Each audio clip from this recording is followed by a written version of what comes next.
என்னது என்ன பேசுற நீ? Hey, I've seen this one. This is a classic. என்னடி சொல்ற? நீ என்ன சொல்ற? என்னடி சொல்ற? நம்ம என்ன விட பார்க்க போறோம்னா சினிமா இண்டஸ்ட்ரியில் ஒரு பாகமான பங்கில் வரக்கூடிய மூவிஸ் எல்லாமே நம்ம லைஃபோட கனெக்டிவிட்டி எஃபெக்ட் அதிகமாக இருக்கக்கூடிய ஒரு எமோஷனல் டச் இருக்கக்கூடிய மூவிஸ் நிறைய எடுப்பாங்க. இன்னொரு விதமான மூவிஸ் எப்படி வரும்னா அந்த நம்ம லைஃப்பில் கூடிய துக்கம் துயர் எல்லாத்தையுமே மறந்துட்டு அந்த படத்து கூட கனெக்ட் ஆகி என்ஜாய் பண்ணி பார்க்கக்கூடிய ஒரு செட் ஆஃப் ஃபிலிம் ஸ்டோரியாக எடுப்பாங்க.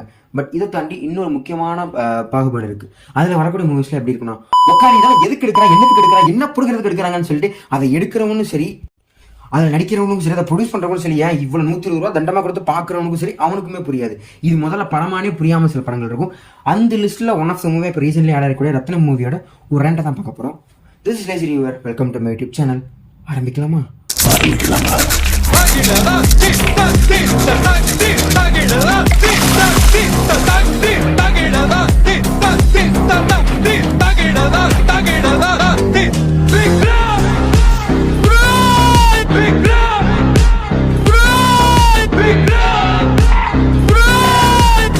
இப்போ ரீசென்ட்லி தான் ஓடிடி ரிலீஸ் ஆயிருந்துச்சு. ஸோ ஓடிடியில் வந்ததுக்கப்புறம் சரி சண்டே பார்த்துட்டு இதுக்கு ஒரு பொரியலை போட்டு விட்டுருவான்னு நினச்சி தான் ரெடி பண்ணேன். ஆனால் அதே சண்டே தான் சன் டிவியில் சிங்கம் அருள்னு ஒரு நல்ல கமர்ஷியல் மூவி போட்டிருந்தான். ஸோ அதை பார்த்ததுக்கப்புறம் தான் இது நம்ம ரோஸ்ட்டாக கொடுக்க வேண்டாம், நம்மளுக்கு இந்த படத்தில் ஒரு ஒப்பீனியன் இருக்குது, இப்படி இருந்தால் ஹரிமாம்சா இப்படி மாறணும் அப்படிங்கிற ஒரு ரேண்டாக கொடுத்துலாம் முடியல. யாரோட மனதையும் புண்படுத்துவதை நோக்கமாக வைக்காமல் ஒரு ரேண்ட் முடிவாக ரெடி பண்ணியிருக்கேன். இப்போ வீடியோக்குள்ள போயிடலாம். எக்ஸ்பிளைன் பண்ணுவோம் மைனோட ஒன்லைனராக சொல்லிட்டு அப்பப்போ என் ரேண்ட் டீம் என்ன சொல்லிக்கிறேன், ரேண்ட்டை சொல்லி முடிக்க அப்பப்போ நான் கதை சொல்லுவேன், கேட்ச் பண்ணிக்கோங்க. ஸோ இந்த படத்தோட ரேண்ட் நீங்கள் பாருங்கன்னா ஃபர்ஸ்ட் சீன், அதாவது அந்த ஸ்மோக்கிங் கான்சஸ் கேன்சர் பண்ணுவாங்கல்ல அங்கேயே ஆரம்பிச்சிச்சு. அதுக்கு வாய்ஸோட நம்ம ஹரிமாம்ஸ் தான் கொடுத்துருப்பாரு. அவர் இதுக்கு முன்னாடி வந்த படங்கள் அந்த ஸ்மோக்கிங் கான்சஸ் கேன்சர் சொல்லும்போது கொஞ்சம் எக்ஸைட்மெண்ட்டாக சொல்லுவார். ஈவன் சாமி ஸ்கொயர் இப்போ நீங்கள் டிஸ்னி ப்ளஸ்ல தான் இருக்கு, ஃப்ரீ தான் நினைக்கிறேன். அதில் போய் செக் பண்ணி பார்த்தீங்கன்னா அதில் கூட ஒரு மாதிரி என்ஜாய்மெண்ட் நல்லா வந்துருப்பாரு. இதில் ஒரு வாய்ஸ் கொடுத்தது எப்படி இருக்கும்னா நம்ம வந்து சின்ன வயசுல நல்லா என்ஜாய்மெண்ட்டாக படிச்சுட்டு இருப்பா, அப்பா அம்மா தரத்தரங்க இழுத்துட்டு வந்து எக்ஸாம் மாசம் நினைக்கிறேன் விளையாட்டு கேட்குது எடுத்து வச்சு சத்தமாக படுற அப்படிங்கும்போது நம்ம ஒரு டோனில் படிப்போம் தெரியுமா, ஆமா படிச்சாலும் புரியுது அப்படிங்கிற ஒரு எஃபெக்ட்ல தான் அவர் படிச்சிருந்திருப்பாரு. Like smoking cancer smoking kills அவ்வளோதான் போகிற அப்படிங்கிற ஒரு மூடில் தான் படிச்சிருக்காரு. அது ஏன் தெரியல, ஒரு வேலை படத்தை ஒரு ப்ரீக்குவலாக பார்த்துருந்துருப்பாரு போல. சரி அதை பற்றி அப்புறம் பேசுவோம். எனக்கு இது தோணுச்சு சொல்லிட்டேன். அதை வந்து டைட்டில் கார்டு வந்துட்டோம்னா நம்ம விஷால் டைட்டில் கார்டு வரும், அதை பற்றி நான் பின்னாடி பேசுகிறேன். அது தொடர்ந்து படத்தோட டைட்டில் கார்டு, அந்த படத்தோட டைட்டில் கார்டு சொல்லணும்னா அந்த ஆந்திராக்காரனுக்கும் தமிழ்நாட்டுக்கும் சண்டை வரும்போது தமிழ்நாட்டுக்காரோட ரத்த சிந்த அதுலேருந்து ரத்னங்கிற நேம் வர மாதிரி டைட்டில் கார்டு வச்சிருந்துப்பாரு. குறியீடு வச்சிருக்கா பாடி ஃபோட்டோ. ஆனால் அதை தொடர்ந்து ஃபர்ஸ்ட் சீனே ஒரு டிஃப்ரெண்டான, அதாவது திருப்பதி மலைப்பகுதியிலேருந்து ஒரு பஸ் இறங்குவோம். அந்த பஸ்ஸை கவுத்தி விட்டு திருடர்கள் வந்து அந்த உயிருக்கு போராட்டிருக்காங்க நகை எல்லாத்தையும் போடுறாங்க. அதில் 26 பேர் இறந்துருவாங்கன்னு சொல்லுவாங்க. அந்த சமயத்தில் தான் நம்ம கணேஷ் வெங்கட்ராம் இவர் பார்த்தோன்னே எனக்கு தெரிஞ்சு போச்சு, இவர் அடுத்த சீனில் செத்துருவாங்க அப்படின்னு சொன்ன மாதிரியே இவர் தான் இன்வெஸ்டிகேட் பண்ணுவார்.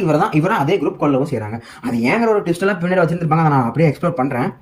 அண்ட் இதை தொடர்ந்து சில கதைகள் தான் காட்டப்படுது. லைக் எப்படின்னா ஒரு ஊர் எல்லா ஊர்லையும் ஒருத்தனோட கை கால் உடம்பெல்லாம் தனித்தனியாக வரப்போகுது. அதுக்கு நடுவுலேயே நம்ம சமுத்திரக்கனியோட இன்ட்ரோடக்ஷன், அப்புறம் சமுத்திரக்கனி எப்படி நம்ம விஷால் மீட் பண்ணார் அப்படிங்கிற ஒரு கதையெல்லாம் சொல்லி ஒரு டெப்த் கொடுத்துறாங்க. அதுக்கப்புறம் தான் ஹீரோக்கான ஒரு ஹீரோ காட்டிட்டோம், அவருக்கான ஒரு பில்டப் கொடுக்கணும், ஒரு ஃபைட் சீன் கொடுக்கணும்ல, அதுக்கான லீட் எடுக்கிறாங்க. வழக்கமாக ஹரிமாம்ஸ் என்ன பண்ணுவாரோ அதான் பண்ணிருக்காப்ல.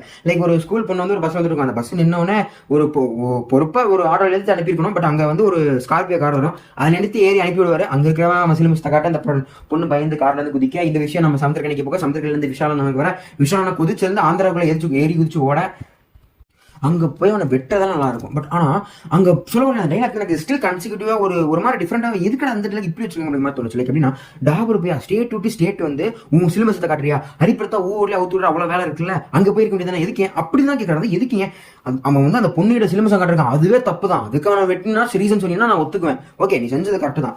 ஆனால் நீ என் ஸ்டேட்டுக்குள்ளே வந்து இப்படி ஒன்று செஞ்சுட்டு அதனால ஒன்று வெட்டுறேன்னு சொல்றது கன்சிக்யூட்டிவா இல்லை, ஒரு மாதிரி உறுத்துற மாதிரி இல்லையா உங்களுக்கு? எனக்கு இருந்துச்சு, அதனால நான் சொல்லிட்டேன். ஏன்னா இந்த மாதிரி டைலாக்ஸ் நிறைய இடத்துல வரும், அதை நான் ஒன்று அப்புறமா சொல்லிட்டு வரேன். இந்த டைலாக் சொல்லி முடிச்சுட்டேன். இவன் காலை வெட்டலாமா கழுத்தை வெட்டலாமான்னு சொல்லும் போது நம்ம விஷாலனுக்கு ஜூம் வச்சிருப்பாங்க. அப்போ அண்ணன் ஒரு ரியாக்ஷன் காட்டுவாரு பாருங்க. வரேன் இதை பத்தி நான் பின்னாடி சேர்த்து வச்சு வரேன். இதை தொடர்ந்து அடுத்த சீனே இன்னொரு நாட் போகுது. அதாவது நம்ம ஆந்திர பிரதேஷ்க்கு தமிழ்நாட்டில் திருப்பதி பிரிச்சு கொடுத்ததுக்கப்புறம் அங்கே நிறைய தமிழர்கள் லேண்டு போனதுக்கப்புறம் அதுக்கு பாதுகாப்பாக இல்லை நிறைய பேர் வந்து அதை பிரிச்சு தூக்கிறாங்க. அப்புறம் வில்லனோட என்ட்ரி கொடுக்குறாங்க. அது பேரோட 3 பேர் சொல்லுவானுங்களே, ஈமா ராயுடு, சுப்பா ராயுடு, ராகவா ராயுடு, எல்லாமே ஒரு இடத்துல இருந்து ரெஃபரன்ஸ் எடுத்து வச்சதுதான். இவர் இந்த டைலாக சொல்லி ஒரு பில்டப் கொடுத்தோன்னே இவங்க எப்பேற்பட்டவங்க கதையை சொன்னோன்னே வில்லனுக்கான என்ட்ரி அதாவது நம்ம ஹரிமாம்ஸ்க்கு நல்லாவே தெரியும் ஒரு வில்லனை எப்படிலாம் இன்ட்ரோ பண்ணுவார், நம்ம எப்படிலாம் பார்த்து வச்சிருக்கோம். லைக் இந்த அருளா இருக்கட்டும், அந்த வேலு படத்துலலாம் வில்லன்றா சொல்லவா வேணும். ஈவன் அந்த சிங்கம் ட்ரையாலஜி இப்படி டிஃப்ரெண்டா வில்லன் வந்தவர் இந்த படத்தில் வில்லன்றது என்ன பண்ணிருக்கா தெரியுமா? 2வது வில்லன் இருப்பார். அந்த 2வது வில்லன் வர கேட்பார், அண்ணன் எங்கடா இருக்காரு அப்படிங்கும்போது அண்ணன் கக்கூஸ்ல இருக்கும்போது வில்லன் சொல்ல டைலாக் எப்பயுமே அங்கே தான் இருப்பாரா? இல்லை எனக்கு புரியல, நீங்க காமெடியில் இன்ட்ரோ பண்றீங்களா இல்லை வில்லன் இன்ட்ரோ பண்ணீங்களா சத்தியம் எனக்கு புரியல. இதை சொல்லவும் நம்ம மெயின் வில்லன் வந்து நம்ம பேண்டை போட்டு நாடா கட்டிட்டு அங்கிருந்து வராரு. அதுக்கு ஒரு பவர்ஃபுல் பிஜிஎம். பாத்ரூம்ல இருந்து வந்து எவனாவது பவுடர் போட்டு பார்த்துருக்கீங்களா? தலைவன் போடுவார், பவுடர் போட்டுட்டு குளிக்க தான் போறான். இதுக்கு எதுக்குடா நீ பவுடர் போட்ட? ஆனா இந்த இடத்துல உண்மையே சொல்லி ஆகணும், நம்ம ஹரிமாம்ஸ் எப்பயுமே சொல்றேன் அந்த கேஸ்டிங்ல கோட்டை விடவே மாட்டார். ஈவன் அந்த யானை மூவி எனக்கு சுத்தமா பிடிக்காது, ஆனா அந்த படத்துலயுமே கேஸ்டிங்ல கோட்டை விட்டு இருந்திருக்க மாட்டார். ஆனா அந்த படத்துல மெயின் வில்லனா காட்டக்கூடிய ஒருத்தனிலே கோட்டை விட்டுருக்காரு.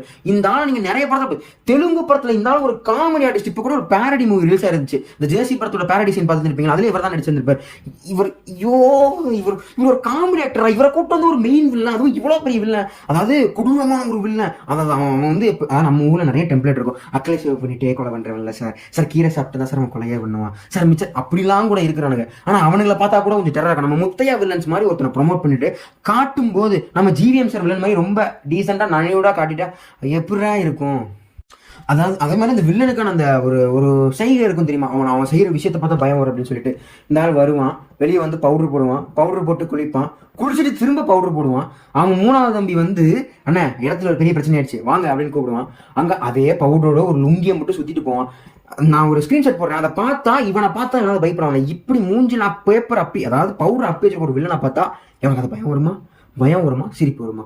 ஒரு பேரடி ஃபிலிமா இருந்தா அதெல்லாம் ஓகே தான். வந்தவன் சர்வேயர் ஏதோ தப்பு பண்றான்னு சொல்லிட்டு வந்த சர்வேயரை அடிச்சே கொண்டுருவான். அவன் செத்துட்டான்னு கூட தெரியாம இங்க வந்து புலம்பிட்டு இருக்கான். தம்பி வந்து பேசுவான். அதுக்கப்புறம் இவன் சொல்ல எனக்கு வர ஆத்திரத்துக்கு மூத்திரம் தான் அடிக்க முடியும், அந்த இடத்துல மூத்திரம் அடிச்சிட்டு இருப்பான். எனக்கு தெரிஞ்சு ஹரிமாம்ஸ் கிரியேட் பண்ண உனக்கு ஒஸ்ட் வில்லன் கேரக்டர் கூட சொல்லிட்டு எனக்கு இந்த ஆளை பார்த்தாலே வில்லன் மாதிரி தெரியல. இந்த ஆளை நான் நிறைய படத்துல ஒரு கிரீடியான கேரக்டரா பார்த்திருக்கேன். அந்த மாதிரி கொடுத்துருந்தா கூட நல்லா இருந்திருக்கும். ஒரு துரோகம் பண்ணக்கூடிய கேரக்டர் இருந்தாலும் ஒரு காமெடி கேரக்டர் ஒரு ரீசன் இல்லைன்னா குண்டூர்காரன் படத்துல இந்த ஆளை எதுக்கு யூஸ் பண்ணியிருந்திருப்பாங்க. தெலுங்கு சினிமாலே ஒழுங்கா யூஸ் பண்ணாத ஒரு வில்லனா தமிழ் சினிமா கூட்டு வந்து இவரதான் வில்லன்னா ஒண்ணுமே இல்லை. ஸோ இந்த ஒரு கேஸ்டிங்ல எனக்கு தெரிஞ்சு இந்த படம் படுத்துருச்சுன்னு சொல்லலாம். அதுக்கப்புறம் எந்திரிக்கவே இல்லை. அதுக்கப்புறம் ஹீரோயின் நன்றி. வழக்கமா ஹீரோயின் என்ன பண்ணுவாங்க, எல்லா படத்துலயும் நர்ஸ் இறக்கக்கூடிய அதாவது டீச்சர் இறக்கக்கூடியவங்க இந்த படத்துல டாக்டரா முடிச்சுட்டு நீட்டுக்கு அப்பியர் பண்ணிட்டு இருக்காங்க. நீட்டை கிளியர்லாம் பண்ணிடுறாங்க. அதுக்கப்புறம் நம்ம ஹீரோக்கும் போலீஸ்க்கு ஒரு கை சலசு வர அவங்க அம்மா பத்தி பேச அம்மா சென்டிமெண்ட் உள்ள வருது. அதை பத்தி பேசுறதுக்கு ஒண்ணுமே இல்லை. அதுக்கப்புறம் இந்த படத்துல அந்த பாட்டு வரும், இந்த ஃபர்ஸ்ட் சாங் வருதா, அந்த சாங்கை பத்தி பேசுறதே வேஸ்ட். அந்த சாங் அதாவது லிரிக் ரைட்டர் தான் எழுதினாரா இல்ல டைலாக் கூட்டு வந்து எழுத விட்டாங்களான்னு தெரியல. பிகாஸ் நிறைய இந்த 10 டோன்ட் வெரிடா மச்சான், 10 வயசுல தாயை தொலைச்சு அழுது கொட்டி முடிச்சாச்சு, ஒன் வேல ஓடுற வண்டி நான் கஷ்டத்தெல்லாம் முட்டி தீத்தாச்சு, ஜப்பான்லயே குண்டு போட்டான் அவனே எந்திரிச்சு வரல அப்படின்னு நிறைய மோட்டிவேஷன் தத்துவெல்லாம் சொல்லி எல்லாரையும் தூத்தி விடுற மாதிரி 90s நடக்கும் தெரியுமா, அந்த விஷயத்தை கொண்டு வந்து இப்போ பண்ணிருக்காரு. இதுல சோகம் என்னன்னா அது டைலாக்னே தெரியாம டிஎஸ்பி வகவாயா ரியாக்ஷன் கட்டி பாடினதுதான். ஆனா பாட்டு ஒரு பக்கம் இருக்கா, நம்ம விஷால் டான்ஸ் ஆட சொன்னா அவர் ஒரு சம்பவம் பண்ணிருப்பாரு பாருங்க. யாரோ இவரோட ஆள் மனசுக்குள்ள புகுந்து இவர்தான் அவருதான் இவரு அப்படின்னு நினைக்க வச்சிருக்காங்க. அதை பத்தி நான் அப்புறம் வருவேன். அந்த படத்துல அந்த மாதிரி இந்த ஹீரோ நிறைய கொலைகள் எல்லாம் பண்ணுவாரு. ஸோ அந்த கொலைகள் பண்ணுவாரு, இதுக்கு ஒரு நியாயம் சேர்க்கணும் அப்படின்னு சொல்லிட்டு என்னன்னா இதில் வந்து ஒரு மாமா எம்எல்ஏ அதான் சமுத்திரகனி எம்எல்ஏ இருப்பார், வந்து எல்லாத்தையுமே காப்பாற்றுவாருன்னு சொல்றாங்க. ஆனா அதுலயுமே நம்ம சமுத்திரகனி ஒரு டைலாக் பேசுற மாதிரி இருக்கும். அது என்ன டைலாக் சொல்லுவாருன்னா, போலீஸ்காரனும் ரவுடி பயலாம் அண்டர்ஸ்டாண்டிங்கோட இருந்தாதான் ஊர் உருப்படுமா, புரியுதா? ஆனா இந்த டைலாக்கே குளறுபடியா இருக்கு. இது எவனா எழுதுறது, எவனா டைலாக் ரைட்டர், அவன் இழுத்துட்டு எவனா டைலாக் பேசிட்டு போறீங்க. இந்த மாதிரியான இந்த ஒரு மோட்டிவ் எல்லா இடத்துலயும் எனக்கு வந்துட்டு போகுது. அதுவும் எக்ஸாக்டா ஒரு இடத்துல வரும். அது கரெக்டா அந்த இன்டர்வல் சீக்வன்ஸ் நினைக்கிறேன். அந்த சீனை மட்டும் போறேன், நீங்க பாத்துட்டு வாங்க. தனியா தான் போறேன். டேய் அறிவில்ல உனக்கு, நீ அவள நாய் மாதிரி சுத்தி இருந்தா அந்த நாய்கள உன்ன சுத்தி இருந்திருக்கும். இப்ப இந்த நாய் வெளியே வந்துச்சுன்னா அந்த நாயில அவள போய் கிடைக்காது. அதான் உங்களுக்கு ஒரு டெம்ப்ளேட் தோணி இருக்குமே. டேய் என்னடா டயலாக் இது, எவன் எழுதி கொடுத்தானே அது இப்படி பேசிட்டு போறான்? அடுத்த கட்டத்துக்கு போவோம். அதுக்கப்புறம் வழக்கமா அந்த ஹீரோயின் இன்ட்ரோடக்ஷன் தான். அந்த ஹீரோயினை பார்த்தோன்னே நம்ம ஹீரோக்கு வந்து ஏதோ ஒரு மாதிரி ஆகி அந்த பொண்ணு முழுசா போகணும், அந்த பொண்ணு தானா அப்படிங்கிற மாதிரி தேடுவாரு. மூஞ்சே தெரியாம ஒரு பொண்ணை தேடுற மாதிரிலாம் சொல்லி இருந்திருப்பாங்க. ஸோ ஏன் தேடுற, எதுக்கு தேடுற, அந்த ஹீரோனை ஏன் அவனுக்கு பிடிச்சிருக்கு அப்படிங்கிறத தேடிட்டே இருக்கும்போது அந்த இடத்துல நம்ம ஹரிமாம் நான் வக்கிரம் வர ஒரு ட்விஸ்ட்னு எடுத்து சொல்லியிருப்பாரு. அது என்னன்னு கேட்டீங்கன்னா, ஹீரோயின் அப்படியே பாக்குறதுக்கு நம்ம ஹீரோயின் அம்மா மாதிரியே இருக்காராம். அம்மாவை ஜெராக்ஸ் எடுத்து வச்ச மாதிரி தான் ஹீரோயின் இருக்காங்களாம். முடியல, இதுக்கே எனக்கு நாக்கு தெரியிடுச்சு. நான் சத்தியமா சொல்றேன், இந்த படத்தை வந்து தியேட்டர்ல காசு கொடுத்து முழுசா பார்த்து வந்தவன் எல்லாமே தெய்வத்துக்கு சமண்டா, சத்தியமா சொல்றேன்டா, சத்தியமா சொல்றேன். ஒரு மிகப்பெரிய ஃபைட் பண்ணி அவங்களை காப்பாற்றி அவங்களுக்கு எக்ஸாம்லாம் எழுத வச்சுட்டு ஊருக்கு ஏற்றி விட்டுருவாங்க. அதுக்கப்புறம் தான் நம்ம சமுத்திரக்கனியோட அந்த டைலாக்லாம் வரும். வந்ததுக்கப்புறம் திரும்ப அவங்கள காப்பாற்றுறதுக்காக கூட்டு போவாங்க. அப்புறம் அவங்க ஃப்ளாஷ்பேக்கில் வரும், அவங்க அம்மாக்கு என்னாச்சு, அவங்க அம்மா இறந்துட்டாங்கன்னு ஒரு எமோஷனான கண்டென்ட்டை சொல்ல ட்ரை பண்ணியிருப்பாங்க. ஆனால் அது அவ்வளோதான், எனக்கு கனெக்ட் ஆகலப்பா, அவ்வளோதான். அந்த ஃப்ளாஷ்பேக்லாம் பற்றி பேசுறது வேஸ்ட்டு தான். ஸோ அதை தொடர்ந்து அது வந்து இப்போதைக்கு வேஸ்ட்டு, பின்னாடி வரேன்.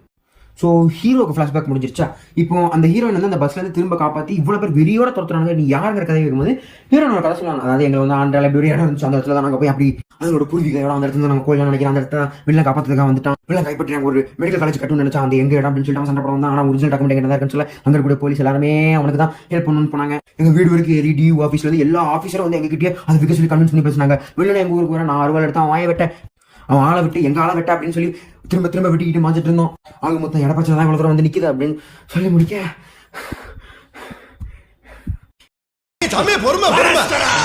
சொன்ன ஒரு கதை இருக்கு தெரியுமா.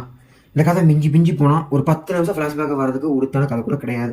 5லேருந்து 8 நிமிஷத்துல முடிக்க வேண்டியது. இந்த ஃப்ளாஷ்பேக் ஒரிஜினலாக படத்தில் 1/4 மணி நேரத்துலேருந்து 25 நிமிஷம் வரும்டா. 1/4 மணி நேரத்துலேருந்து 25 நிமிஷம். ஹீரோயினா ஒரு வழியாக காப்பாற்றி அவங்க வீட்டுக்கு போய் இறங்க.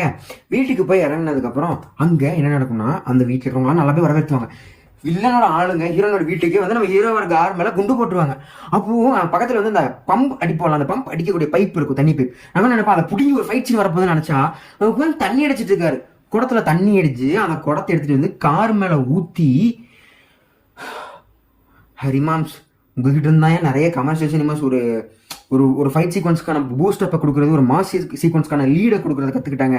நீயே எப்படி மாறிட்டியாண்ணா, ஏன்னா அந்த தண்ணி எடுத்து வந்து அருவாளில் ஊற்றி அந்த அருவாள் எடுத்து எல்லாரையும் சொரமாரியா வெட்ட, அங்கிருந்து அப்போ நம்ம ஹீரோயினை கூப்பிட்டுட்டு வில்லனோட இடத்துக்கே போறாரு. ஆனால் எருமை,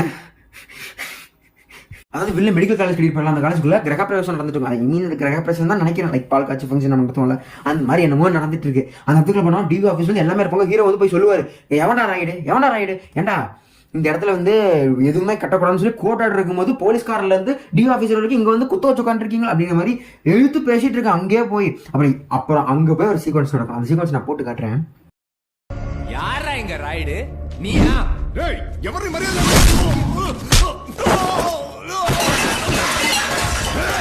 நீதான் ராயிடுவா? இந்த சீக்வன்ஸ்லாம் சொல்ல இவர் ஒருத்தர் இமினேட் பண்ணியிருக்காரு இல்லையா, அவராகவே மாறி இந்த சீக்வன்ஸ்லாம் நடிச்சிருப்பாரு. ஸோ இவர் அது யாருன்னு கேட்டீங்கன்னா நம்ம தளபதி அண்ணன் தான். அது எல்லாருக்குமே தெரிஞ்ச விஷயம் தான். அதாவது யாரோ இவரோட ஆள் மனசுக்குள்ள போய் நீங்க தான் தளபதி, அடுத்த தளபதியா நீங்க தான் வரணும், அவர் அரசியலுக்கு போயிடுவாரு, இனிமே தமிழ் சினிமாவே காப்பாத்துறது உங்க கையில தான் இருக்கு, அதுக்குள்ள புகுந்து அடுத்த தளபதி நீங்க தான் சொன்னானோ அவன் மட்டும் என் கையில கிடைச்சான் செஞ்சுக்கடா அப்படின்னு சவால் விட்டுட்டு, உன் பொண்ணு கழுத்தையே நான் அறுத்து காட்டட்டுமா, இந்த பிள்ளைக்கு ஏதாவது நடந்தா உன் பொண்ணு செத்தாட அப்படிங்கிற மாதிரி மிரட்டிட்டு வந்துருவாரு. சரி, ஹீரோ வந்து இப்படி மிரட்டிட்டு போயிட்டாரு, வில்லன் பெருசாக அதை செய்ய போறான், கண்டிப்பா சம்பவம் அப்படின்னு நினைச்சா அந்த லூசு பையன் இவ்வளவு தூரம் வந்து ஹீரோ மிரட்டிட்டு போயிருக்கான், அந்த பொண்ணையே கொல்லுவேன்னு சொல்லியிருக்கான். அக்களுக்கு பவுடர் போட்டுருப்பாங்க. திரும்பியும் டீப்பான ஒரு ஃப்ளாஷ்பேக் போகும். அந்த ஃப்ளாஷ்பேக்கில் ஹீரோனோட அப்பாவுக்கு என்ன நடந்துச்சு அதெல்லாம் காட்டுவாங்க. எனக்கு ரொம்ப டயர்டாக இருக்குன்னு அதை பற்றி பேச விரும்பல. நான் சொல்லக்கூடிய எனக்கு இந்த படத்துல ரொம்ப ஃபேவரட்டான சீன் ஒன்று வருது. அது என்ன, நம்ம இவர் போய் அங்கே போய் சண்டைலாம் போட்டு வந்துருப்பாரு. அங்கே போய் சண்டை போட்டு 4 பேர் அடிச்சதுக்காக இவர் அரெஸ்ட் பண்ண ஆந்திர பிரதேஷ்ல இருந்து நம்ம வில்லனுக்கு ஜாலரப்பட போலீஸ் வந்து இறங்க, அது பத்தி தெரிஞ்ச சமுத்திரக்கனி அந்த இடத்த கொதிச்சு வந்து இறங்கி துப்பாக்கி கட்டி சீன் போட்டு தெரிஞ்சுங்க அந்த போலீஸ்காரி நம்ம சமுத்திரக்கனி அடிக்க போயிருவாரு. ஏன்னா நீங்க இவர் இந்த ஆள் வந்து அங்கே போய் சண்டை போட்டு அரெஸ்ட் பண்ணணும்னு எங்க வாரண்ட் எடுத்து காட்டுறா, வாரண்ட் இருந்தா மட்டும் வரலாம் வரக்கூடாது, நான் போலீஸ்க்கு எனக்கு மரியாதை கொடு, நான் பக்கத்து ஸ்டேட் போலீஸ் கேட்கும்போது அதாவது இப்பதான் நிலைக்கு வருது, நீ வந்து பக்கத்து ஸ்டேட்ல இருக்கிற வரைக்கும் தான் போலீஸ்காரன், ஸ்டேட் தாண்டி வந்து எனக்கு நீ வெறும் வாட்ச்மேன் அப்படிங்கிறாரு. இதை பத்தி நான் எதுவும் சொல்றதுக்கு இல்லை, நீங்களே உங்களுக்கு என்ன தோணுதோ கண்டிப்பாக கமெண்ட் சொல்லி போங்க. அந்த இடத்துல மொட்டராஜத்தினோட என்ட்ரி வந்து அவர் கொல்லலாம் போயிடுறாங்க. அது கூட மொட்டராஜத்தினுக்கு நான் ஏயோவுக்கு ஒரு காமெடிலாம் வரும். ஒரு காலத்துல ஹரிமாம்ஸோட காமெடி எப்படிலாம் என்ஜாய் பண்ணோம். அந்த காலத்துல இந்த மொட்டராஜேந்திரனோட கேமியா அரண்மனை 4ல வந்திருக்கும். அந்த காமெடியில ஜோக்கே ஒர்க் ஆகலாம் நான் சொல்லியிருந்திருப்பேன். இந்த காமெடி பார்க்கும்போது பரவாயில்ல, அந்த காமெடிக்குள்ள நம்ம சுந்தர் சி மாம்சி ஏதோ ட்ரை பண்ணியிருந்திருப்பாரு, ஒர்க் அவுட் ஆயிருந்திருக்கும். இதுல அது கூட இல்லை, எதுவும் ஒர்க் பண்ணவே ட்ரை பண்ணல, அவ்வளவுதான். அதுக்கப்புறம் வெளில பேச்சுவார்த்தைக்கு ஆள் அனுப்பேன், அதெல்லாம் ஒரு தொங்க விட்டு தோலை உரிக்கி அதுக்கப்புறம் இந்த ஐயர் ஃபேமிலியை கூட்டு போய் பார்க்க, ஒரு ஐயர் ஃபேமிலி வச்சு ஒரு லீடு கொடுப்பாங்க, எங்களுக்கு அவங்க மேலே ஒரு பகை இருக்கு, அவங்களை வந்து நீ கொல்லணும் அப்படின்னு சொல்லும்போது அப்போதான் ஒரு சின்ன இன்ட்ரெஸ்டிங்கான லீடே கிடைக்கும். அது என்னன்னா, நம்ம ஹீரோ இருக்கார்ல, ஹீரோவோட அம்மாவோட ஃபேமிலி தான் அந்த ஐயர் ஃபேமிலி. ஃபர்ஸ்ட் சீன்ல செத்து போனோம் தெரியுமா, கணேஷ் வெங்கட்ராமன், அவர் தான் நம்ம விஷாலோட அப்பா. அவரை கொன்னது அந்த ஒரு 3 கொள்ளைக்காரங்க கொள்ளுவாங்களே, அந்த கொள்ளைக்காரங்க தான் இப்போ இந்த 3 பேர் வில்லன். இந்த 3 வில்லனும் வேற யாரும் இல்லை, நம்ம ஹீரோவோட அம்மா கூட பிறந்தவங்க. 3 பேர் கூட பிறந்தவங்கல்ல, ஒருத்த மட்டும் அந்த மெயினான வில்லன். அப்படிதான் நினைக்கிறேன்.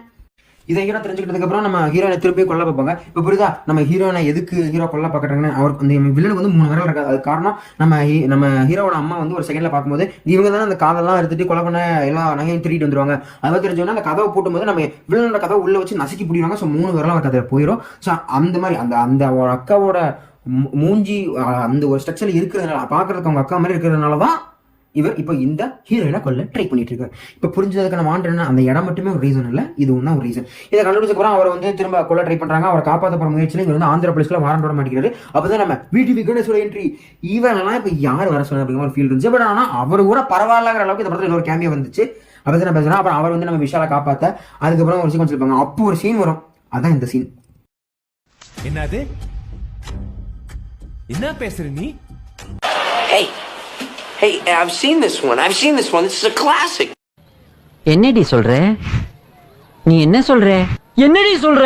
பத்தி நான் பேச போறதில்ல. அதே மாதிரி இந்த படத்தை வந்து ப்ரொடியூஸ் பண்ணது நம்ம ஸ்டோன் பெஞ்ச் தான், அதாவது நம்ம கார்த்திக் சுப்ராஜ் தான். அதனால அவரோட அப்பாவுக்கு ஒரு மீன்ஸ்ல கேரக்டர் கொடுப்பாரு. அவர் வந்து நம்ம கவுண்டர் மணி செந்தில் காமெடியில மிக்சர் சாப்பிட்ற மாதிரி ஒரு கேரக்டர் வந்து தெரியுமா, அதோட மோசமான கேரக்டர் தான் இவருக்கு இருந்திருக்கும். மினிஸ்டர்பாங்க, ஆனா வெளில சட்டையை பிடிச்சி கிழிச்சு பேசுவான். என்னவோ அதுக்கப்புறம் நம்ம ஹீரோயின் வந்து ஹீரோ புருஷனை பார்க்கணும்னு தெரிஞ்சதுக்கப்புறம் அவங்க அப்படிலாம் இல்லை, நீ பார்க்க என் அம்மா மாதிரி ப்ரூவ் பண்ணதுக்கப்புறம் ஒரு சின்ன கான்வர்சேஷன் போகும். அதெல்லாம் பற்றி பேசாதே வேஸ்ட்டு. அதுக்கப்புறம் நார்மல் கான்வர்சேஷன் வந்ததுக்கப்புறம் அந்த ஆளுக்கு கூடிய ஒரு காலேஜில் நம்ம ஹீரோயினுக்கு அட்மிஷன் கிடச்சிடும். நீட்டெல்லாம் எழுதி முடிச்சு யோசிச்சு பாருங்க, நீட்டெல்லாம் எழுதி முடியாது அட்மிஷன்லாம் கிடைக்குது. ஸோ அது கிடச்சதுக்கப்புறம் இவங்க வந்து அந்த அட்மிஷனுக்காக போய் அந்த காலேஜில் அட்மிஷன் போட போவாங்க. அந்த இடத்துல வந்தோடனே அந்த இடத்துல தூக்குறேன்டா, நான் விஷாலா கொள்றேன்டா, அதுக்கு எரியறேன்னு வில்லன் தவால் விடுவான். அதுல நம்ம ஹீரோ புத்திசாலி தெரியுமா, ஃப்ளைட்லேருந்து வந்து இறங்கி ஃப்ளைட்லேருந்து பஸ் மாதிரி, பஸ்ஸிலேருந்து ஆட்டோ மாதிரி, ஆட்டோவில் அந்த கார் மாதிரி காலேஜுக்கு வந்து காலேஜிலேருந்து லாரியில் வந்து இறங்குவார், லாரியிலேருந்து பைக்கில் வந்து இறங்கி அந்த இடத்துல ஒரு சின்ன ஃபைட்டில் நம்ம வில்லனோட முக்கியமான ஒரு 2வது தம்பி இருப்பான் தெரியுமா, அவனை கொன்றுவாரு. அதாவது நீ சிரி, அதை எப்படி இருக்கணும், நீ காலை பிடிச்சிட்டு எல்லாரையும் கொள்ளும் போது சந்தோஷமா தான் இருந்துச்சு, இப்போ நீ சிரி சிரி சிரி அப்படின்னு சொல்லி சிரிக்க வச்சு சாவடிப்பாரு. நான் திரும்ப சொல்றேனே, தளபதி ஏன் தான் கட்சி ஆரம்பிச்சாரு நான் இப்போ வரைக்கும் வருத்தப்பட்டதில்லை. இந்த படத்தை பார்த்ததுக்கு அப்புறம் ரொம்ப வருத்தப்படுறேன்டா. அதுக்கப்புறம் ஹீரோ வந்து இந்த காலேஜ் வந்து நம்ம க்ளோஸ் பண்ண விட வேண்டாம், இது வந்து எத்தனை ஏகப்பட்ட பேருக்கு அட்மிஷன் இருக்கு, எத்தனை பேர் கனவோட இருந்திருப்பாங்க, எவ்வளோ காசு கொடுத்துருப்பாங்க, நம்ம வந்து இந்த காலேஜை க்ளோஸ் பண்ண வேணாங்கிற மாதிரி ஒரு இது சொல்ல நம்ம இதுக்கு பைத்தியம் முடிச்ச மாதிரி என்ன விஷயம் இருக்கு. அப்போ அவர் ஒரு ஐடியா சொல்லுவார். அதுக்கப்புறம் இந்த 2 ஸ்டேட்லையும் போய் நம்ம ஆளுங்க வெட்டிக்கிற தெரிஞ்ச உடனே 2 சிஎம்மும் முடிவு பண்ணி ஒரு பேச்சுவார்த்தை நடத்துவாங்க. இந்த இடத்துல தான் நான் சொன்னேன் அந்த முக்கியமான தேவையில்லாத ஒரு கேமியா வருது. ஏன்னா முக்கியமானதுங்கிற தேவையில்லாதன்னு சொல்கிறேன் அப்படின்னா அதுக்கு ஒரு ரீசன் இருக்கு. இது ஒரு முக்கியமான கேமியா தான். எப்படி சொல்றதுன்னா, இது வந்து பேசக்கூடிய ஒரு முக்கியமான ஆஃபீஸர் அப்பாயின்ட் பண்ணிருப்பாங்க. அந்த ஆஃபீஸரா வரக்கூடியவர் தான் நம்மளுக்கு நல்ல தெரிஞ்ச ஜோஷி, அதாவது GVM. இப்ப இந்த இன்னுமையா கடன் அடைக்காம இருக்காரு, அந்த கடன் அடைக்கிறேன்னு சொல்லி நம்ம வந்து நம்ம தாலியத்துல அடைச்சிட்டு அவரு யாராவது பார்த்து அவர் கடன் அடைச்சு விடுங்கயா, எங்களால முடியல. இந்த ஆள் வந்து இதுக்கு முன்னாடிலாம் படத்துல வந்து என்னடா பண்ணிட்டு அப்படின்னு பேசும்போது அந்த ஒத்தா அப்படிங்கிற ஒரு வார்த்தை அவர் சொல்லும் போதே ஒரு கோசிபம் ஃபீல் ஆகும். அந்த கோசிபம் ஃபீல் ஆகி நம்ம கெத்த ஃபயர் புட்டை தான் தப்புன்னு நினைக்கிறேன். இப்போ வந்த படத்துல கூட அந்த ஒத்தா அப்படிங்கிற ஒரு கெட்ட வார்த்தை பேசி டைலாக் சொல்லுவாரு. அந்த கெட்ட வார்த்தை டைலாக் பேசும்போது முதல்ல அந்த ஃபயர்லாம் இப்போ இல்லை சாரே, நீ பேசுறியா, பேசி கிளம்படா சீக்கிரம், நீ எல்லாம் எதுக்கியா வந்து இந்த படத்துல நடிச்சு அப்படிங்கிற ஒரு ஃபீல் தான் கொடுக்குது. ஏன்னா வர எல்லா படத்துலையும் இருந்தாலும் மூஞ்ச பார்க்க வேண்டியதாக இருக்கு. அவங்க தான் நம்ம ஹீரோ வந்து புத்திசாலித்தனமா வேலை கொடுப்பாங்க. ஏன்னா அவங்க பத்திரத்துக்கு வந்து 1.5 கோடி கொடுத்தாங்கன்னா எங்களுக்கு காசுலாம் நாங்கள் ஃப்ரீயாவே கொடுத்துடுறோம், நாங்கள் வந்து இந்த இடத்த வந்து கவர்மெண்ட்டுக்கு தானமா கிஃப்ட் 10 ரூபா கொடுத்துறோம் அப்படின்னு சொல்லி கொடுத்துட்டு போயிடுவாங்க. அது ரத்னத்துறை ஐடியாம்பாங்க. அதுக்கப்புறம் போகும்போது தான் நம்ம ஹீரோ வந்து அந்த மெயின் வில்லன் கிட்ட போய் லோகநாயகி ஜெயிச்சிட்டா போல அப்படிங்கும்போது, அதாவது லோகநாயகி அவனோட அம்மா பேர் அது சொல்லும் போது சுளீர்னு அவனுக்கு அடிச்சிடும். அப்போ கூட அவனுக்கு புரியல என்னன்னு. அதுக்கப்புறம் நடு ரோட்ல நின்று நம்ம சமுத்திரக்கணிகிட்ட எல்லா கதையும் சொல்லுவார். அந்த கதையெல்லாம் சொல்லி முடிச்சதுக்கப்புறம் நம்ம இந்த ஐயர் ஃபேமிலி இருக்குல்ல, அந்த ஐயர் ஃபேமிலியை வந்து நம்ம வில்லன் ஃபேமிலி இருக்குல்ல, வில்லன் ஃபேமிலி வந்து மொத்தமாக வெட்டி சாச்சிட்டு போயிடுவாங்க ஆம்பளை எல்லாரையும். அதுக்கப்புறம் அதுக்கு நம்ம ஹீரோ பழிவாங்க அங்கே போவார். அதாவது செகண்ட் ஹாஃப் ஃபுல்லாமே ரத்தம் அப்படிதான் போகும். அதாவது நம்ம ட்ரிபிள்ல STR பண்ணியிருப்பார்ல, ரத்தம் அந்த மாதிரி சம்திங் எவ்வளவா சொல்லுவார். அவனால ஈஸியாக அரெஸ்ட் பண்ணி தூக்கி போட்டு நம்ம ஆளை இறக்கி போட்டது இல்லைன்னா, இல்லை நான் தான் நொட்டுவேன் அப்படிங்கிற நான் தான் சுட்டு கொல்லுவேன் அப்படின்னு சொல்லிட்டு அவர் அங்கிருந்து கன் எடுத்துட்டு கிளம்புறாரு. அங்கே போய் ஒரு நிறைய ஃபைட்ஸ் சொல்லுவோம். அருவாள் எடுத்து சரசரான்னு வெட்டி 4 பேரை சுட்டு கொண்டுட்டு கடைசியில் நம்ம ஒரு நிலவரம் பண்ணி கழுத்து எடுத்து பார்க்குற போது 3ஆவது தம்பி அப்படியே கழுத்து எடுத்து கொள்றதெல்லாம் அப்படியே காட்டுவாங்க. ஏன்டா சென்சார் போர்டு இதெல்லாம் கேட்க மாட்டேங்காடா அப்படிங்கிற மாதிரி தான் எனக்கு தோணுச்சு. பிகாஸ் அவ்வளோ வேலை. இந்த ஃபைட் சீன் முடிஞ்சதுக்கு அப்புறம் கூட கிளைமேக்ஸ் சீக்வன்ஸ்ல நம்ம வில்லனோட தலையை அறுத்து தான் கொள்வார். என்ன சொல்றாருன்னா, இன்னும் என் அம்மாவோட ரத்தம் உடம்புக்குள்ள ஓடுதுடா, என்னால உன்னை கொல்ல முடியாதுன்னு சொல்லிட்டு கடைசியில அவரை தான் கொல்லவும் செய்வாரு. அதுக்கு நீ முதல்ல கொண்டுட்டு போயிருந்திருக்கலாமேடா, நான் தான் உன் அக்கா லோகநாயகியோட புள்ளன்னு சொன்னோடனே கொண்டு இருக்கலாமே. அதுக்கு எதுக்குடா 3 நிமிஷம் 3 நாளா கொல்ல முடியாது டைலாக் பேசுற? அதாவது நீங்க எல்லாம் எழுதி கொடுங்கடா, சத்தியம் பண்ணுங்கடா நீங்க எல்லாம் பைத்தியம்னு சொல்லிட்டு. ஒரு மச்சால வெட்டது எப்படி எனக்கு தெரியல. கோயில்ல தேங்காய் 2 வெட்ட தெரியுதுல, சாம்பாருக்கு பூசணிக்காய் துண்டா வெட்ட தெரியுதுல, அதே மாதிரிதான் இது ஒரு சதப்பிண்டம். எமோஷனலாவும் நடிக்கணும், கோவம் வந்து நடிக்கணும், கடுப்பாயும் நடிக்கணும். இந்த 3 நடிப்பும் நடிக்க சொன்னா தலைவன் பாரு என் நவரச நடிப்ப அப்படின்னு சொல்லிட்டு ஒரு நடிப்பு நடிச்சிருப்பாரு. சத்தியமா செட் ஆகல. நான் சீரியஸா சொல்றேன், விஷால் சாருக்கு வந்து காமெடி அப்புறம் இந்த ஃபைட் சீக்வன்ஸ்ல கொடுக்கக்கூடிய சில ரியாக்ஷன்ஸ் எல்லாமே நல்லா வரும், டான்ஸும் சேர்த்து சொல்லலாம். பட் ஆனா அவருக்கு இந்த சீரியஸா நடிக்கிறது, அழுக வைக்கக்கூடிய அந்த எமோஷனல் சீன்ஸ்லாம் சத்தியமா அவருக்கு வராது. நரம்பத்துல இருந்தே பார்த்துட்டு இருக்கேன், அதனால சொல்றேன். ஒரு கெஸிங் தான், மேபி இன்னுமே வரக்கூடிய படத்துல நடிச்சா அது வேற கதை. இது வரைக்கும் அந்த வச்சு நான் சொல்றேன், அவ்வளவுதான். அதான் ஃபர்ஸ்ட் சீன்ல பார்த்துருப்பீங்களா, கை ஒரு இடத்துல கால் இடத்துல இருக்கும்ல, அந்த இதெல்லாம் பார்த்து முடிச்சதுக்கப்புறம் அதெல்லாம் இப்போ இந்த வில்லனோட உடம்பு தான். கடைசியில் தலையோட போய் அவர் போலீஸ் ஸ்டேஷன்ல திரும்ப சரண்டர் ஆயிடுறாரு. திரும்பியும் குறியீடு வைக்கிறியாடா பாடி சோடா அப்படின்னு தோணுச்சு. ஆனால் அதுக்கப்புறம் என்ன, ஹீரோயினோட வந்து எனக்காக ஏன் இவ்வளோ உங்கள் வாழ்க்கையில் வச்சுக்கிறீங்க, உங்கள் வாழ்க்கையோட இது பண்ணி பார்க்க மாட்டாமா அப்படின்னு சொல்லும்போது, என் வாழ்க்கையே நீதானம்மா அப்படிங்கிற மாதிரி டைலாக் வச்சு கடைசியில் எனக்காக ஒன்று பண்ணுவீங்க அப்படின்னு கேட்பாரு. என்னங்க பண்ண சொல்லுங்க, உங்களுக்கு நான் என்ன வேணா பண்ணுவேன் அப்படின்னு கேட்கும்போது, உனக்கு ஒரு குழந்தை பிறந்தா என் பேரை வைப்பியா? ஐயோ, அதாவது இந்த படம் முடிஞ்சதேன்னு ஃபீல் சந்தோஷப்படுறதா இல்லை கரும்பு அந்த டைலாக் கூட முடியுதேன்னு கவலைப்படுறதான்னு எனக்கு தெரியல. ஒரு சேட் எண்டிங்காக கொடுக்கணும்னு நினச்சாரு, ஆனால் அது ஆடியன்ஸ்க்கா இல்லை படத்துக்காங்கிறது கடைசி வரைக்கும் தெரியாமலே போயிடுச்சு. ஆக மொத்தம் ரத்னம். அண்ட் இவ்வளோதான் அந்த வீடியோ. ஸோ ஓவரால் நான் சொல்லணும்னா இந்த படத்தில் வந்து ஏகப்பட்ட விஷயம் வந்து ரொம்ப ஒரு குழப்படியான விஷயமா தான் இருந்துச்சு. லைக் நம்ம இதுக்கு முன்னாடி பார்த்தா ஒரு ஹரிமாம்சம் இவர் கிடையாது. பிகாஸ் செங்கம் 1, 2, ஐயா, அப்புறம் சாமி, வேலு, கோவில், 6, வேங்கை, பூஜை, அருள், தாமிரபரணி, இந்த மாதிரியான மூவிஸ் கொடுத்த ஹரிமாம்சத்தை எடுத்துக்காரனா சத்தியமா எடுத்துக்க முடியல. பட் ஸ்டில் இட்ஸ் ஒரு ஓகேவான மூவி தான். எப்படின்னா இதுக்கு முன்னாடி நம்ம ஜனவரிலேருந்து ஆரம்பிச்சு ஏகப்பட்ட குப்பை படங்கள் பார்த்துட்டோம். ஸோ அதோட கம்பேர் பண்ணி பார்க்கும்போது இட்ஸ் ஸ்டில், அதாவது ரொம்ப மொக்கப்படத்தோட கம்பேர் பண்ணும்போது இது ஓரளவுக்கு ஓகேவான மொக்கப்படமா தெரியுது. Still it's not a good movie, but it's a best மொக்க மூவி அப்படி சொல்லிட்டு போயிடலாம்னு நினைக்கிறேன். ஸோ அந்த ஸ்டில் வரும்போது நான் இன்னுமே ஸ்டில் சொல்றேன், பாக்ஸ் ஆஃபீஸ்ல இவரோட ஆவரேஜாக பெர்ஃபார்ம் பண்ண ஆவரேஜ் ஒரு அபோவ் ஹிட் பண்ண வேங்கை, பூஜை இந்த மூவிஸ் எல்லாம் கூட இன்னைக்கு போட்டால் கூட நான் பார்ப்பேன். ஏன் இப்போ எனக்கு போர் அடிக்கினா கூட இவரோட அந்த கோவில், ஐயா, தாமிரபரணி, வேங்கை, பூஜை இந்த படத்தில் ரிப்பீட் மோட்ல போட்டு பார்க்கக்கூடியவன் சாமியெல்லாம் சொல்லவா வேணும்.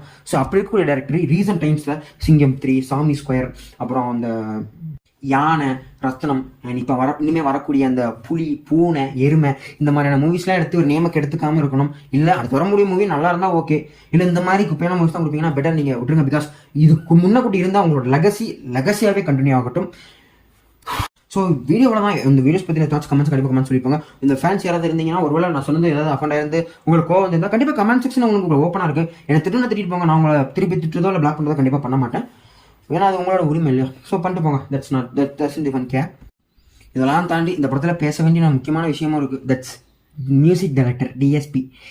ஆனால் அதை பற்றிலாம் பேசுகிறதே வேஸ்ட்டுன்னு நான் நினைக்கிறேன். So that's all. இதுவே உங்களுக்கு போதுமானதாக இருக்கும். நான் ரொம்ப போர் அடிக்க விரும்பலை. இது வரைக்கும் நான் போர் தான் அடிச்சிருந்திருப்பேன். அதை பற்றி கமெண்ட் சொல்லுங்கள். இந்த வீடியோ வந்து ஒரு ஃப்ரெண்ட்லி சப்ஸ்கிரைபர் தான் ரொம்ப இதுக்கு கண்டிப்பாக போடுங்க அப்படின்னு கேட்டார். அவருக்காக தான் இந்த வீடியோ நான் டெடிகேட் பண்ணுறேன். யாருக்காகவும் இல்லை, நீ கேட்ட உனக்காக, ஃபார் மை பாய். இந்த வீடியோ பெட்டராக வரலன்னா அதுக்கு ரீசனே தான். சரி, இதுக்கு மேலே நான் அந்த வீடியோ போர் அடிக்க விரும்பல. கண்டிப்பாக அது போரிங்காக தான் இருக்கும்னு நினைக்கிறேன். நல்லா தெரிஞ்சிருக்கும். பிகாஸ் அந்த படத்தை பார்த்த எஃபெக்டோட தான் நான் அந்த வீடியோ ரெடி பண்ணியிருக்கேன். ஸோ இதே மாதிரி இன்னொரு இன்ட்ரெஸ்டிங்கான இல்லை உண்மையிலுமே வேற ஒரு இன்ட்ரெஸ்டிங்கான வீடியோ சந்திக்கிறேன். This is shining of Tata, bye bye.